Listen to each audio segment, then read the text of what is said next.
घर का माई बहन लोग धान का बिया उखाड़ करी कैसे हमारी नियत बुढ़िया का छाल बन ले बा आ कैसे आई जवान की बात तारी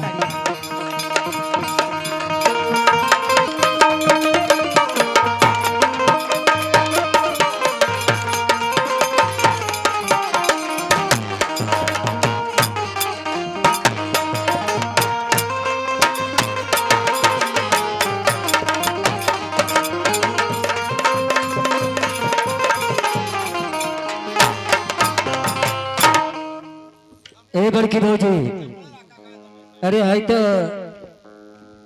भूसा कस वाली दोरिया मन धली से हो ये भूसा कस वाली दोरिया मन धली से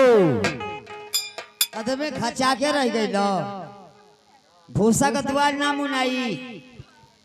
हम तो क्या समझाओ तनी 15-20 वर्ष में ना बुझलो मोदी सरकार आज जोगी सरकार अच्छा इतना देश में सांड भैंसा लोग छोड़वा दी हो कि मैं देश के तबाही मचा दिया राती का कवन चले दिन में कहती जुठार देते हो सो ए सो बाबा कछाड़ मार ले हो सही तो के लौके ला ना करे ई कहम ना अम्मा जी कि बड़ा सहूरदार लड़की हो आइए जो ना घर में जाई आग लगा दे हेलो अरे ना रे आग ना लगे भी तू घर में बसा दे अरे तोर कोवन ठीक को घरी के का बोल देबी तू तो मारने रही कछाड़ हाई दुनू रे यही पर तोरी पर हमर जीवा जर्जरा लेना का बात है काहे जरेला करे बनिहारिन खोजे के गइल है हम गइल हली तू गइल हली ना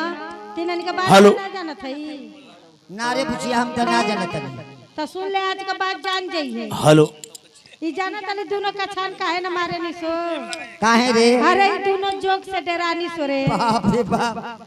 हेनिया बसत रहे दोनों गोड़ी हेनिया बसो बाप हर जइया हाय जोक से डराते से हेलो अरे माई लोग जोक तो हेती चुक्की होले हेती चुक्की जब मौका पर धरी तो मोटा के इतना मोट होई इतना बड़ा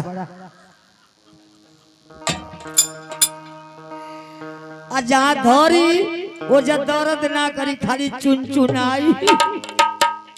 आ टोई भी तो लिबिर लिबिर करी ए बहनी का जाना तारी का ई खेत के कर के कर हमारी घर मालिक साहब को अच्छा उनका नाम में भुला गेल बनी तो ई बाकी ले बड़ा बढ़िया लगौले बन रे अरे नौहरवा से जोतवा के आ ऊपर से रोटर घुमवा देले हम सुनो चल इनका रोप लेंगे ना तब भी सुनु संडा गाड़े के हो इनको हाँ और प्रधानो जी का न रे भाई प्रधान जी को तो उनका जान तरी हाँ उनका बिया गाड़े एक एगो डाटी धरैया लोग तो बिया ने हमन का बौन मरा जाई ये बहनी हमारी लगे रही है अतने हम पुरानिया हई हमके डरे रहे थे हम करियाएं दुखाए लगी तो तनी आराम कर ले मेहरारू सावन महीना में गीत गावतिया रिमझिम बारिश होतिया कैसे बुढ़िया हमारी नहीं और करियाएं पर हाथ धो के ठुमका लगावतिया खेत में यह गीत गावता भैया और ये समना फतौना में बरवनिया करे नानदी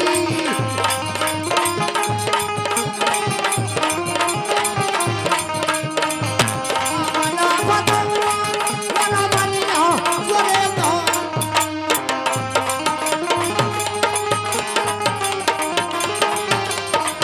बरवनिया चुरे नानदी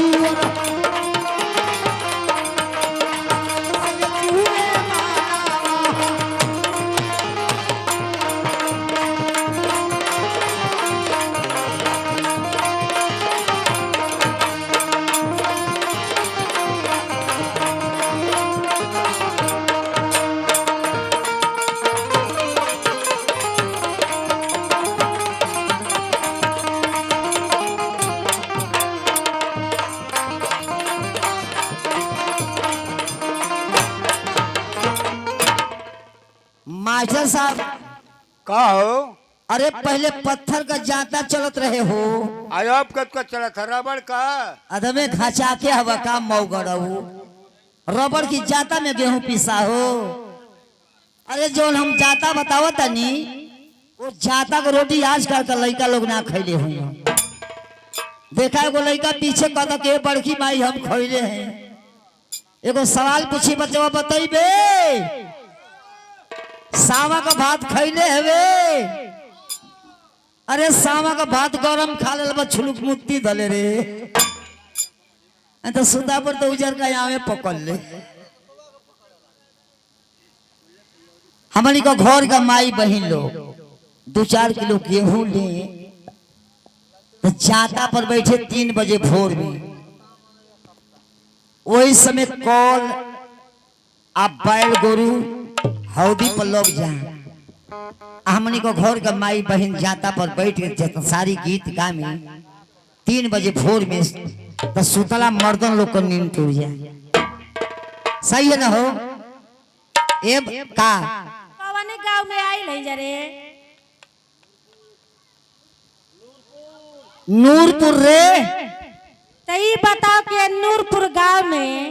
के पनिगर मरद ना कारे के तनिया के मन में झीक डाल दो लो। पनिगर तो हम क्या ये जनात हम सोकना सोकन साढ़ हमारी जर्सी में आवे ना हमारी में ना डलबा का हो। बार हमारी यूपी 50 चैनल इहो चिन्हल थवा के पुरान में डाली कि नया। अरे में डलबा त बन हाले का कुटा वाला जतवा हो इना का त जतवा किन आई। यूपी 50 चैनल वाले हमारे लाट घाट आप साहब जी की तरफ से बहुत सुंदर बहुत सारे पुरस्कार रहा। मेहरारू लहका के गीत गावतिया का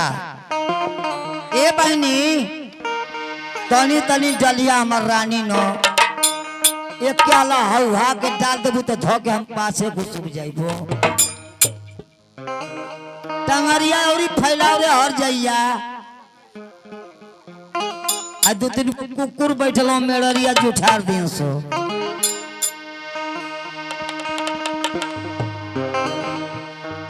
और जब मोरी पीछा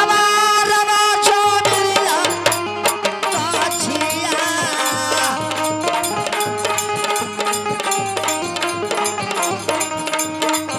मोरी पीछा रवा छोड़िया पर काछिया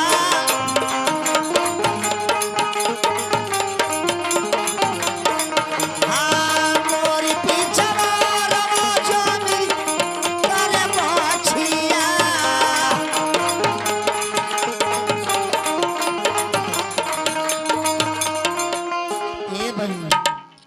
काहे जतवा भारी चलता रे तोर जाता तो तू ही न जनबी। हमके बुझाता न एक किल्ला खिया गल चल भी ममा रखूर वो पुरानिया शर्मा हम उनका सुने थे कि बड़ा चौपार उनका फौसला रे उनका जान थे का नाम हो झोरन बाबा। उन्हें से ना एगो किला पे मोरौते में ठोकवा दी। हमरा बुझाता कि तेल भी न चरचरा थका रे चल पीस ले पिहने उपाय कल जाए। अरे मोरी पीछा रवा चमेलिया काछिया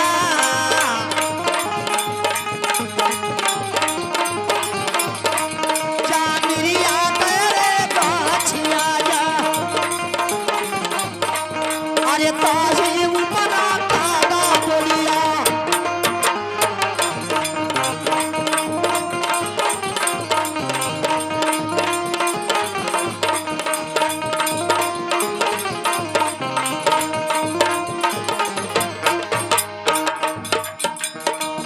मोरी पीछे